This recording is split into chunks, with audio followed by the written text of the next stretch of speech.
The Bucks might have missed an opportunity to win 2 games in this back-to-back on the weekend, but the back end of this game in Charlotte with no Giannis, no Khris, no Jrue Holiday proved to be a pretty entertaining game, and Brook Lopez continues to strengthen his case for Defensive Player of the Year. We're also going to touch on Khris Middleton. His return was pretty impressive considering that he'd spent 7 months away from the game. So a quick little weekend pod here live to wrap up the weekend. Let's get started. You are Locked On Bucks, your daily Milwaukee Bucks podcast, part of the Locked On Podcast Network, your team every day. Welcome to Locked On Bucks. My name's Kane Pittman. You can see and hear me on this show Monday to Friday, and occasionally on the weekend like we're doing right now. You can also find my work over at ESPN. As always, we thank you for making Locked On Bucks your first listen or first watch of every day, particularly if you are going to be joining us on this live stream here tonight. I've said this before. This is only the third time we've tried a live stream, but I will certainly, as I get more comfortable with doing this and we get the setup a little bit better, we'll give a bit more notice if we are going to go live in the post game. And there won't always be solo pods. We'll get Frank on here. We'll get Justin, Camille, the whole crew on here to have some fun on the podcast. But speaking of fun, the Bucks beat the Hornets tonight, and we will start there on this podcast. They beat the Hornets, as I mentioned, with no Giannis, no Khris, no Jrue Holiday, 105-96, in really what was a pretty comfortable performance. And I think we all forecasted that maybe there might be some players that wouldn't play, but after the game last night was pretty open about the fact he wasn't going to play Khris Middleton. I think the interesting thing about not playing all these guys is Bud before the game straight up saying, look, the players aren't going to be happy about it, but we are keeping them out of this game. I had someone in the YouTube comments the other day that was mentioning to me that they thought it was disrespectful that the Bucks would rest these players against lower ranked teams. I kind of disagree with that. I think we are at a stage, whether it's frustrating or not, that we understand that players aren't going to play 82 games. You probably want to keep him in that 65 to 70 range. And a back-to-back after a really physical and difficult game the night before, these days, they are just going to look after the players. And it's unfortunate because I sit on my couch and I want to watch Giannis play every single damn night. But I also understand that you want these guys healthy in the postseason if you can. And we saw tonight that the Bucks were able to handle it against a lower team. And personally, if you have the choice between playing your best players against the better teams or playing them against the lower ranked teams like Charlotte and just trying to rack up the wins, I say I want to see this team win or lose, tested against the better teams. Now, I understand the Lakers haven't won a lot of games this year, but there's LeBron, there's AD, there's Westbrook. It's national TV. That's the game that I want to see these guys play. And then against Charlotte, we get some fun performances like we did tonight. And as Jordan points out in the stream comments, if we don't shorten the season, guys, we'll rest back-to-backs. It's absolutely correct. And it's a part of the modern day basketball, and it's frustrating for fans, and particularly, I'm sure that there's some listeners here potentially that were in Charlotte. It's one of the rare opportunities you get to see Giannis, and that's the real downside to this. But I think what is different to the early 2000s to the 90s is that the medical staff are saying, hey, this is actually not good for these guys to play a back-to-back within 24 hours after flying on a plane. And they're going to look after the guys that they have the most investment in and the guys that ultimately are going to help this team, we hope, win a title. But let's start with Brook Lopez, because I'm telling you, we go through. We know BetOnline is a friend of this podcast, a sponsor of this podcast, and we're going to get to BetOnline in just a little bit. But Brook Lopez is the favorite for Defensive Player of the Year, and he had 7 blocks in this game. To go along with his 14 points, we know he's scoring at a higher rate than he ever has before. And we have a comment in the stream saying Brook needs to rest a game too. And don't worry, I was sitting back watching this game at the start thinking, why is Brook Lopez the one star on this team that consistently gets to play in these games while everyone else rests? It is really interesting. I assume that they're going to try and manage him. His minutes are definitely lower, typically, than Giannis and Jrue and Khris. But it is a great point that he is always the guy that seems to play in these games with the depleted lineups. But the 7 blocks tonight, He could have had even more. He is just an absolute beast. And I just will never stop continuing to marvel at his timing on these shots. His ability to contest without fouling. And the funny thing is that it is crazy at this point that he is able to get this amount of blocks. So 7 blocks tonight, but now in 7 out of 22 games, he's had at least 4 blocks. I think he's up to 66, 67 blocks on the season, which is around 18 more than any other player in the entire league. And this doesn't even factor in the intimidation factor that he has on opposition players when they are trying to go to the basket. They are scared to take it in there. And a lot of the times they'll back it out, or they'll pass out, or they'll turn what you would think would be a high percentage chance at the basket and then reset at the back, because they don't want to go at Brook Lopez. But when they do, he is just outstanding. And again, we keep on saying it, but I just don't think that we could have predicted that he was going to get to this level to start the season. And I've always said that I find it hard to believe that Jrue Holiday or Brook Lopez could win Defensive Player of the Year when Giannis is in the same team, just because of the elite level that Giannis plays to and the respect he gets from everyone, deservedly so, for being an all-world defender in his own right. But I think we're seeing the type of night-to-night extraordinary defensive play from Brook Lopez that he can, and if the season ended today, he would win Defensive Player of the Year. So we'll see how this continues to play out. But for him to be 34 years old, to come off that back surgery, and to be playing this level of defense, the best in his entire career, is truly remarkable. And it's honestly just fun to watch.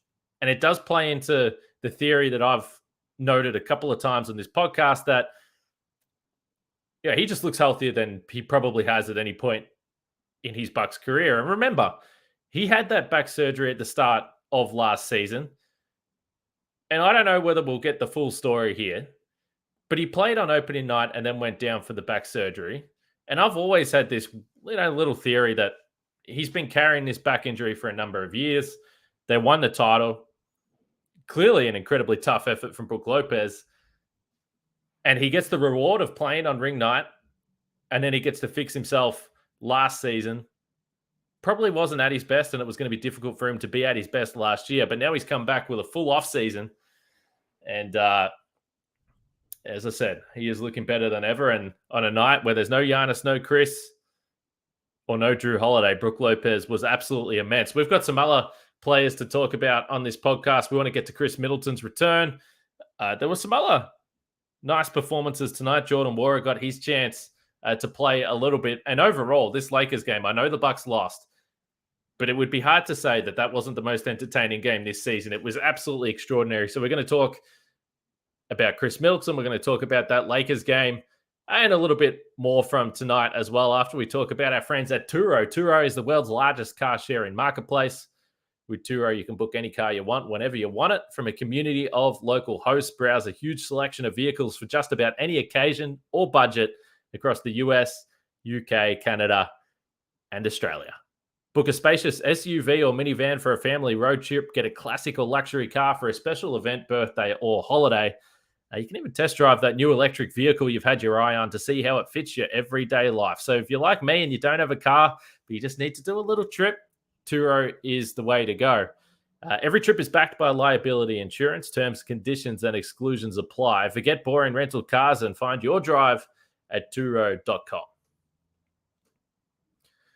You know, the best thing about doing these live podcasts is, you guys really get to see the ad reads in full flight. There's no double takes here. One take Pittman at his absolute best.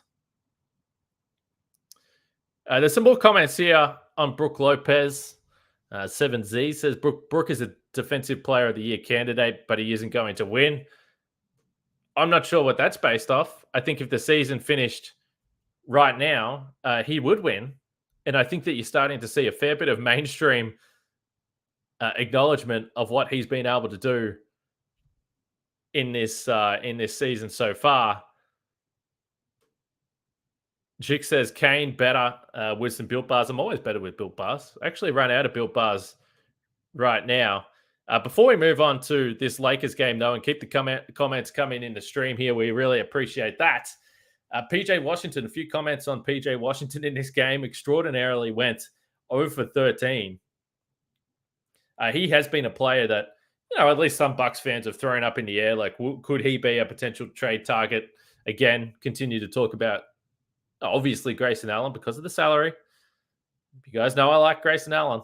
I'm not sure that I would be trading him, but PJ Washington's been a guy. I've brought this up before. I don't know if you remember this. Remember the tripping/kicking incident with PJ Washington and Giannis?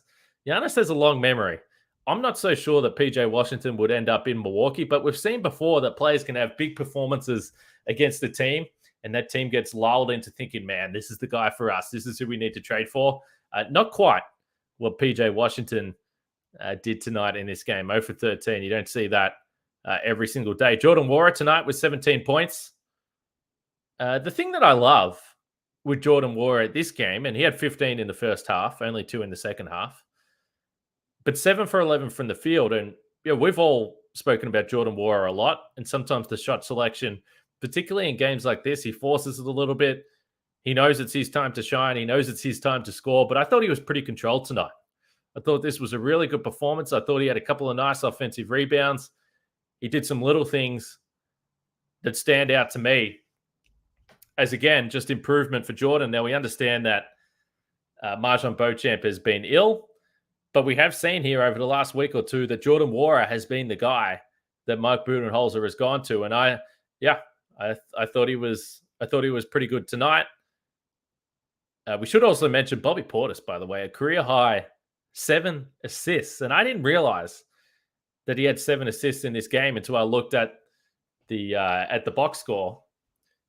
And Big Hoss says Nwora just won't allow us to give up on him. And that's the interesting thing with Jordan Nwora, isn't it? Because we've discussed him a lot. And I said, well, he has to do other things other than scoring, because we all know that he can score at an NBA level. He's proven it. But can he be impactful in other ways? I think we've seen some improvements here over the last week or two, but you're exactly right. So far over the course of his career, and sometimes it's just via opportunity, but he has been a little bit of a tease where some nights it's horrible. Some nights it gives you significant hope that he would be an NBA player. And I've got no doubt that there would be teams out there, as Ian says, keep his trade value high. I've got no doubt that a guy that can score like that in this league is athletic enough and has shown an ability at times to be able to impact the game in other ways. I have no doubt that there would be teams that would be interested, but just with his salary, he's just, even if you did want to put him in a trade, he's just a filler. You probably add him to if you do go down the path of trading Grayson Allen, he's just a filler there, because George Hill had a good night tonight. He had a nice reverse finish, some pretty decent defense. He even threw down a dunk. And you guys have known that I've been pretty strong on the fact that George Hill is nowhere near as bad as what some people make him out to be. And it was interesting that he finished this game. He closed this game. And Calvin brings that up in his comment. He says, 2 mediocre performances in a row for Javon off the bench. Do you still think Grayson should start over him for the foreseeable future, or have these last 2 games got you rethinking it? Not really, because I don't personally, like, Javon has been great to start. He's been great to start the season. I'm just sorry, I got distracted. David Hartman says he threw down a dunk. He did, didn't he? Did he throw down a dunk, or did I just dream that? I might have fallen asleep halfway through this game. But no, my point with Javon or with Grayson Allen was that I think that he is, with his skill set and with his shooting for this team, I think you maximize using the gravity of Giannis, of Khris, of Jrue for your best shooter, your dynamic shooter in Grayson Allen. And Grayson is legitimately a guy, and one of the rare guys on this team, that the opposition defense will stick to and will be fearful of his ability to shoot. Now, I thought it was incredibly impressive that the Bucks were able to get Grayson Allen that unbelievable look late in the game against the Lakers that would have tied it. Unfortunately, he missed it. We've seen Grayson Allen hit some big shots so far in his Bucks career, but that was a wide open look that you would love to see Grayson knock down. But he's dangerous, and having him out there, I think, is a weapon. And I think I do think that I personally would go with Grayson. I'm not totally surprised that would be the case. But as we've seen in the past, I am curious later on in the season. They've been looking after Wesley Matthews a little. Does Wes still end up starting later on in the season? Does Joe Ingles start later on in the season? Do they eventually just go with Pat? Pat was in the closing lineup again against the Lakers. So the point being that I don't think that you can cater to every player and say, geez, Javon has had a couple of rough games off the bench. We better start him again. Like, I don't think Javon Carter is that important. I think this team is deep. I think that they've got a number of options they can go to. I just like the shooting of Grayson Allen alongside the starters because I think he's in a good spot in terms of being able to maximize that. And again, maybe it doesn't work series to series, but I've made this point before. Everyone wants to talk about this series against Boston that may or may not happen later in the season. And I get it, why people are looking ahead to the future. You guys know that I'm always looking ahead to the future. But mix it up. They've got plenty of options. Really, if everyone's healthy, there are plenty of options for this Bucks team defensively.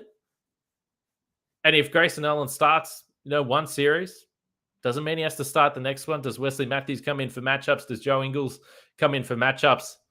Again, I'm just not too concerned about that at this point. And, as we've seen in the postseason in the past, if you have guys that really can't do anything else offensively other than stand there and shoot the ball, sometimes things can get a little bit stagnant there. And as we've seen with closing lineups as well, it also doesn't necessarily matter too much who starts. But we have seen Grayson Allen be pretty effective early in games and get the offense ticking over. So that's where I stand on it today. That might change by next week. There's no doubt about that. Let's talk about Khris Middleton, though, after we talk about Bet Online, because, hey, it's a good time to talk about Bet Online. It's your number one source for sports betting info, stats, news, and analysis, because Brook Lopez is now your favorite for Defensive Player of the Year. Another 7 blocks tonight, as I mentioned. Jason Tatum, I believe, is favorite for MVP. Giannis is right there behind him, though. So get the latest odds and trends for every professional and amateur league out there, from football to basketball to soccer and esports. We've got it all at betonline.net. And if you love your sports podcasts, you can find those at BetOnline as well. Head to the website today or use your mobile device to learn more. That's BetOnline, where the game starts.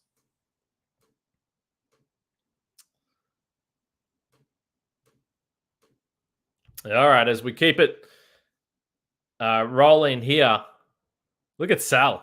Kane. He's into the live. He should do this more often. I love this. And by the way, I've said this, I don't know on a Saturday night in the US how many people are going to jump in these lives, but you guys never surprise me. You're always in here. And just some World Cup chat. GN Workstation, my Australia World Cup bet didn't work out today. That is very, very unfortunate for Australia. They went down. So did the US. The commiserations all around for fans of the round ball game. I didn't watch it. I stuck to my routine of not watching a second of live Socceroos action at the World Cup. It was a 6 a.m. game, so it was actually not too bad on a Sunday morning, but I did not get up for that game. Australia lost to Argentina 2-1. Heartbreaking. And the US went down as well. All right, let's talk about Khris Middleton, because this was a really impressive performance by Khris to come into the team, straight into the starting lineup. 27 minutes, finishes with 17 points, couple boards, 7 assists, 6-11 from the field, and 3 for 4 from three-point land in 26, 27 minutes. It honestly couldn't have been better.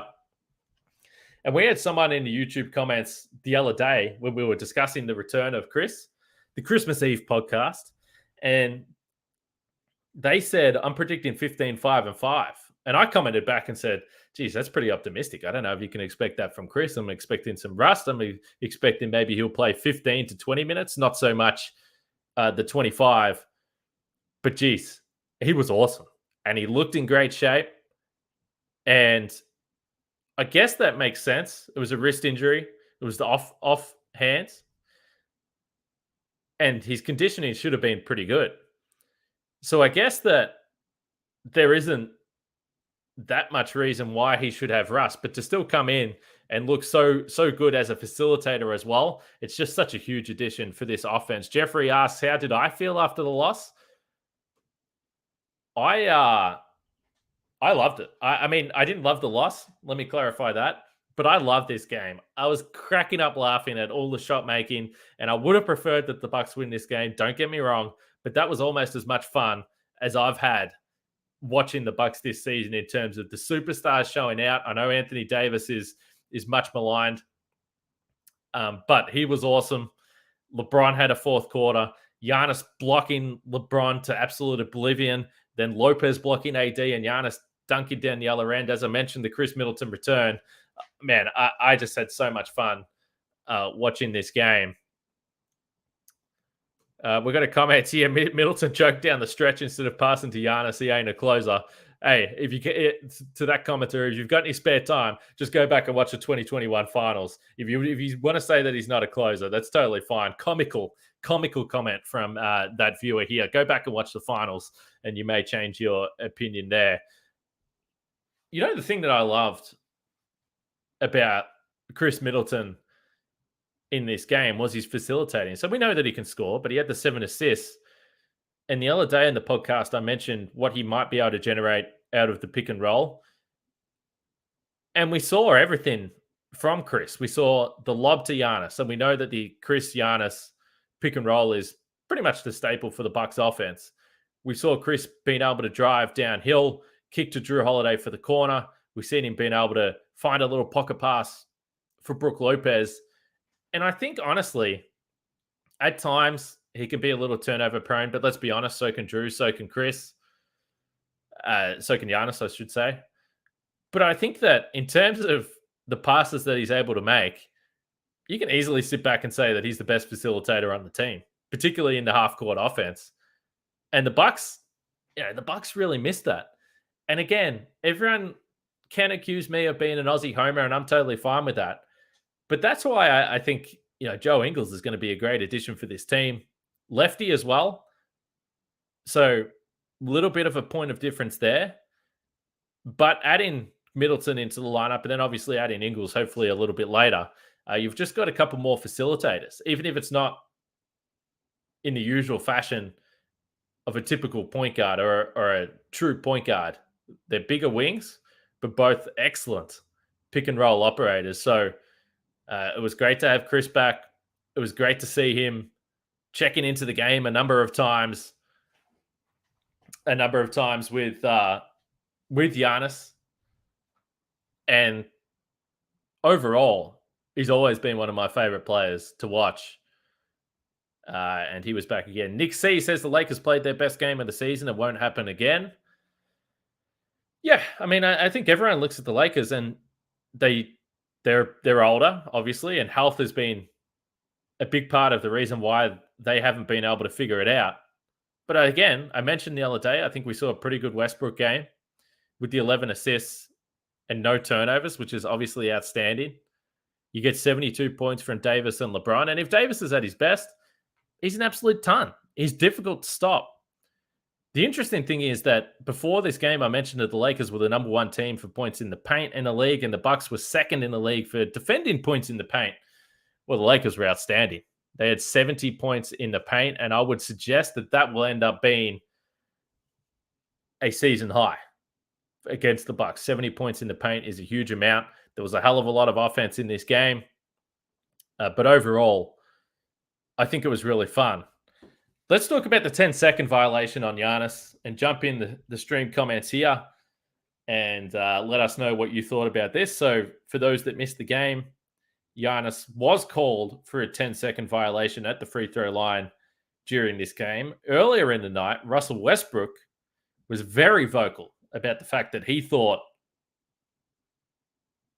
that Giannis was taking longer than 10 seconds, and to Russell Westbrook's credit, he was taking longer than 10 seconds. And then Russell started counting the 1,000, 2 1,000 throughout this situation. But we all know Giannis takes too long at the free throw line. I wish that he would speed it up just because I want the game to go quicker. It also might just help him. But Giannis has historically sat back and said, this is where I get my rest. I'm going to get my rest at the free throw line. And the officials, it's incumbent on them to either call this 10-second violation or not. I don't understand why there was only one 10-second violation in this game. If you're going to call it once, call it 10 times, and then Giannis will change. And this was the thing that pissed me off back in the 2021 finals or the postseason. If you haven't called it all season, you don't get to call it in the playoffs. That's not the way it works. It's either a rule or it's not a rule. And if you want to call it, start calling it more regularly now, and that's totally fine. But don't just call it one-off in random games, and certainly don't bring it back in the postseason because players start counting or whatever crap they're doing on the floor. Either call it or you don't. That's my biggest problem with it. I didn't care that they called the 10-second violation because he took longer than 10. But just to either make a decision and be consistent with that. Sal says, so all of a sudden AD is better than Giannis just because he had 4 more points than Giannis? I'm not sure anyone's saying that, are they? Unless there's some trolls in the comments here. I don't think anyone's saying that. Got to do it for more than 2 weeks, AD. That would be my point there. Overall, the Bucks 16-6, quarter of the way through the regular season, which is crazy. I mean, we talk about the guys taking a rest tonight. They're only a quarter of the way through the season. So there is a long, long, long way to go. And as I look to wrap up this podcast, this is sort of what we touched on at the start. But Michael says, what do you think about the big three getting rest? But Defensive Player of the Year, who's in his 15th year with a bad back, got to strap up. Any concerns? Well, I guess the point is he doesn't have a bad back. It's been fixed. But no, I would suggest that the medical staff knows what they're up to. And hey, they're going to Orlando next. Maybe Brook Lopez will go home. He'll go to Disneyland instead of playing in the game. Michael asked, do you think the regulars play against Orlando? I would suggest so. I would suggest that they would do so. And we have a question, why are the guys getting so much rest when the season just started? I don't think that there's been that much rest, to be honest. There's been injuries. Jrue Holiday had, obviously, the ankle sprain. Khris Middleton has only just played 1 game. And I would say that you aren't going to come back after missing 7 months and play a back-to-back straight away. No one's really doing that. That's more of a conditioning thing.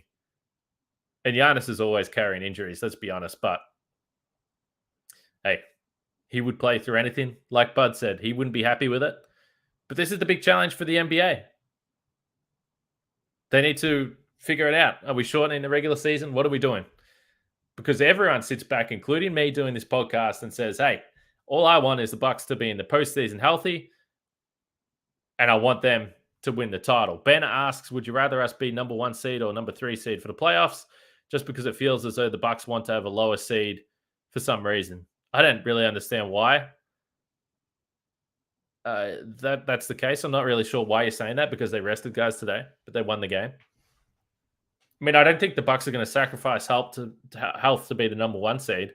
They were the number 1 seed in 2019 and 2020, and it didn't work out for them.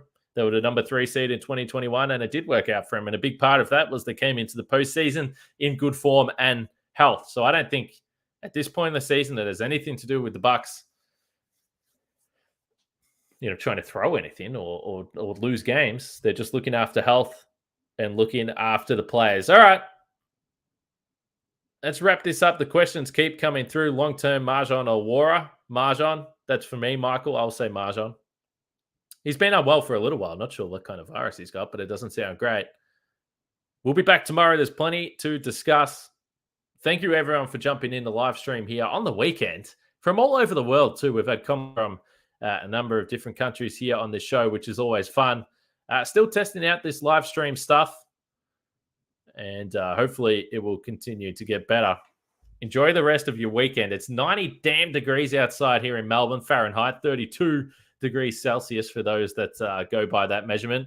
I'm going to wrap up this podcast. I'm going to get it up, and I might go drink a beer in the sun.